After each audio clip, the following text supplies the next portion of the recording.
I walked up and down the car, and my co-partner was behind me, and I finally signaled him, and I said, "We got to get off this train." That's Ira Goodman. He was a student in Milgram's class. Today, he's a market researcher for consumer products. But 30 years ago, he was the guinea pig in Milgram's class. He was the one who volunteered to go out onto the trains with an assistant and be the first one to ask people for their subway seat. Not so long ago, at a cafeteria at the City University of New York, his alma mater, Ira Goodman remembered the difficulties he had in conducting this very simple experiment. There was no way that I could ask anybody on that train for their seat. I was just and I feel it now even talking about it. It was like my stomach became constrained, and I got off and I said, "This is just not going to work." And after a while, I calmed down again, and then we went on, and I think either my second or third attempt was successful. That's when I went up to a person and I asked them for the seat, and they gave me the seat. Just like that, and I felt sick as could be after sitting down. It was one of the hardest things that I'd ever done in my life. I really felt sick. Just asking made me want to throw up. Maurice Silver was another student in Stanley Milgram's class. I'm not putting that strongly enough. He remembers that Milgram actually laughed at them when they described how difficult it was to perform the experiment. So they said to him, "Okay, if it's so easy, you try it." So he did. So he comes down to the subway with us, asks for the seat. Oh, he doesn't ask for a seat. What happens? He starts to ask for the seat. Luckily for him, but fortuitously, accidentally, the lights, the lights blink off in the subway.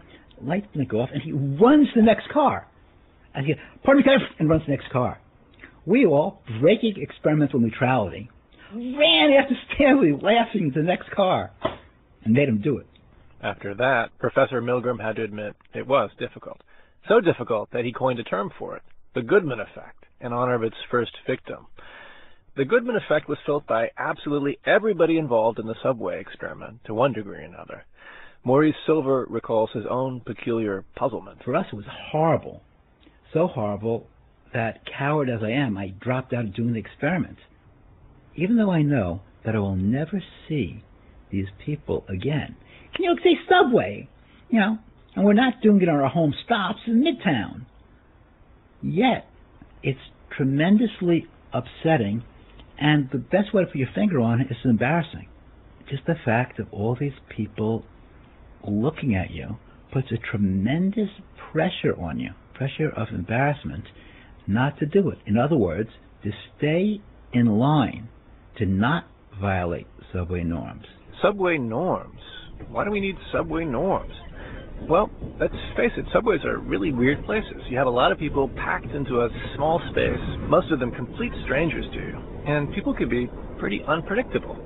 But you can't have a cop on every car. So instead we have these socially constructed rules, these norms that make it an easier experience for everybody. Don't stare at anybody, don't touch anybody, don't speak to anybody unless you really have to, unless you need directions or the time or something like that. Got it? Actually, there's no need to spell it out like this. These are rules that we pick up naturally, almost unconsciously, and we obey them unconsciously too. There was something extremely important about what we were looking at here.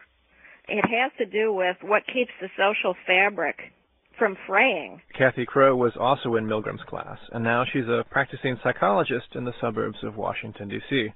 She says that in addition to preserving the social fabric, norms also help individuals preserve a zone of privacy. In the city, it'd be so overstimulating if you had to have a conversation with everybody you walked down the street next to or got into an elevator with or on the subway with, that I think you develop norms that sort of limit interaction to some extent so that everything doesn't require thought.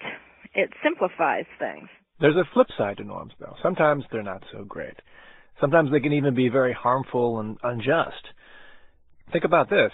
If the subway researchers had such a hard time breaking an innocuous rule, what about people like Rosa Parks? When she sat in the front of the bus, she was not only breaking a bad law, she was also defying cultural pressures that would have crushed more ordinary people. Let me give a more contemporary example. Think about gay people holding hands in public places in parts of the country where that sort of thing just isn't done. The courage that must take was something the graduate students got a glimpse of when they meekly asked people for a seat on the subway. People have no feel for how powerful the forces are that get you to do or not do something that you can't really put your grip on. And it's odd squeezing all these things out of something as light as a subway experiment, but you can squeeze it. People don't talk much about the subway experiment anymore. Not like they do the obedience experiment, anyway. But the subway experiment has had a lasting effect on the graduate students that participated in it.